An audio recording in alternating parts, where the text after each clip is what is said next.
Poďte bližšie, prosím.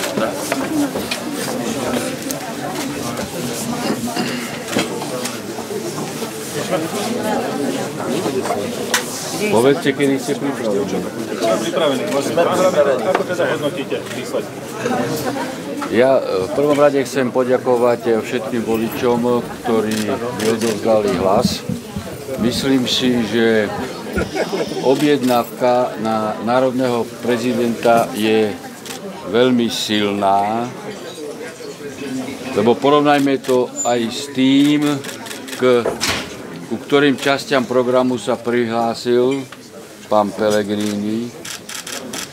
Ja očakávam v budúcnosti, že na úrovni hlavy štátu sa bude dodržiavať ústava, zákony, medzinárodné zmluvy, že Slovensko nebude vtiahnuté do vojny ani do teroristických útokov a že nebudeme dodávať zbrane ani peniaze na Ukrajinu. Nakoniec sa potvrdí všetko to, čo som povedal v kampani, možno trošku neskôr, že keď nebudú lídri Slovenskej republiky naplňať ten program, ktorý som povedal, tak Slovensko sa dostane na úroveň biedy a to si obyvateľstvo Slovenska nemôže želať. Na koho by ste odkázali teraz svojich voličov? Koho by mali v tom druhom kole voliť a podporiť?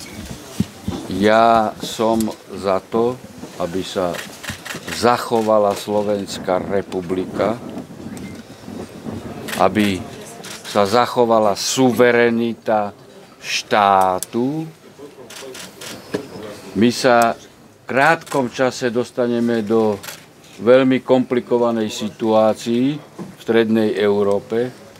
Európska únia s najväčšou pravdepodobnosťou neprežije 2 roky ani NATO a preto jedine nástup do pozície neutrality zachráni Slovenskú republiku.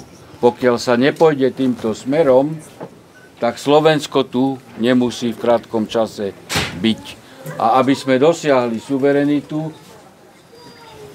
Slovensko potrebuje takých ľudí v riadiacich štruktúrach štátu, aby mali dôveryhodnosť u veľmocí, najmä u Ruskej federácii, ale aj u USA. Predpokladajme, že vyhrá tam Trump voľby.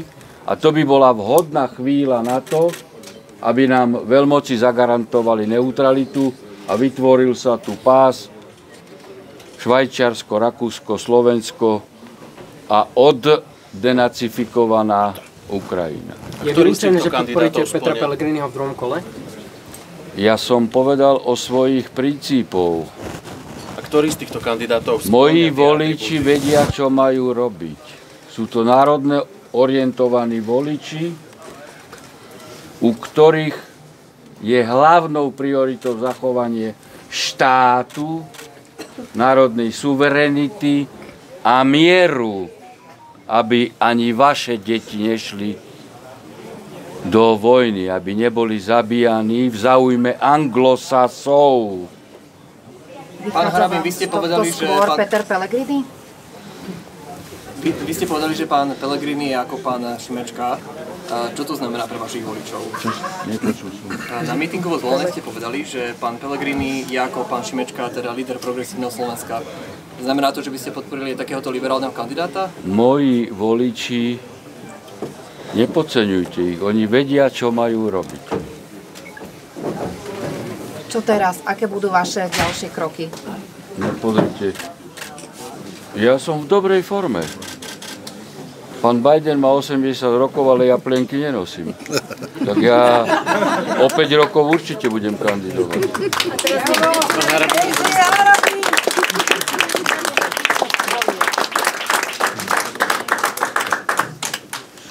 Ja som vám povedal, že treba na všetkých úrovniach na najvyšších poschodiach moci dodržiavať ústavu a právo.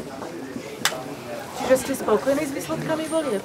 Či napríklad tie aktuálne čísla, ktoré sú, predčtili vaše očakávania, alebo naopak nie? Pozrite, v tomto tu priestore, kde patrí aj Slovensko, rozhodujúcu pozíciu zaujímajú sorošovské médiá, ktoré dopredu vyrábajú výsledky volieb cez rôzne manipulatívne prieskumy, typovacie organizácie. Takže tie výsledky ma ani tak nedá sa povedať, že by sklamali, pretože bez peňazí mať 12% nie je málo za situácie, že všetky médiá ma blokovali. Všetky. Ešte aj sociálne siete. Facebook mi bol zastavený na 2-krát. Ja som pred 5 rokmi mal 260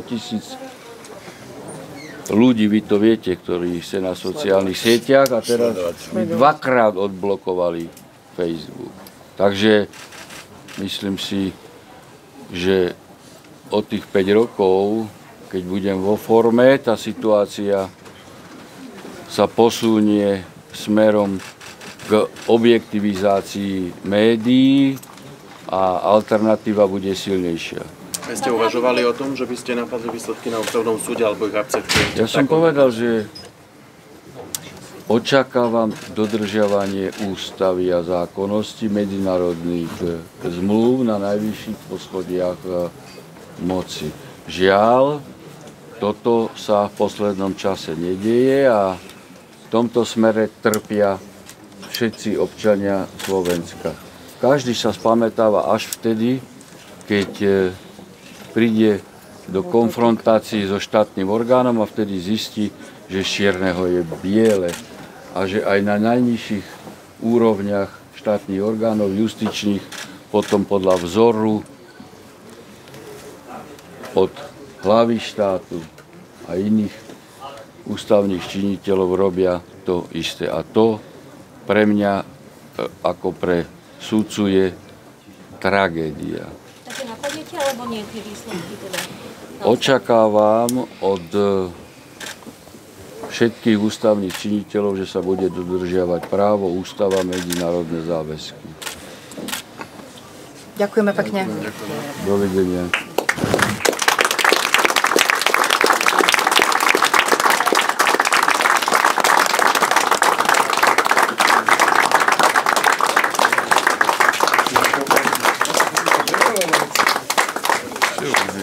Pôjdeme spraviť ten rozhovor tam? Tuto.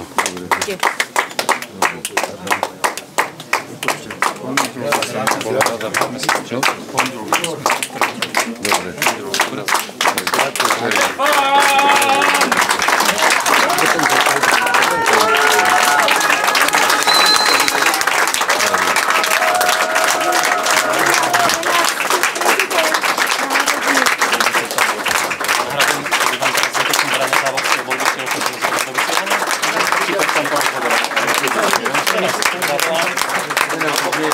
Thank you.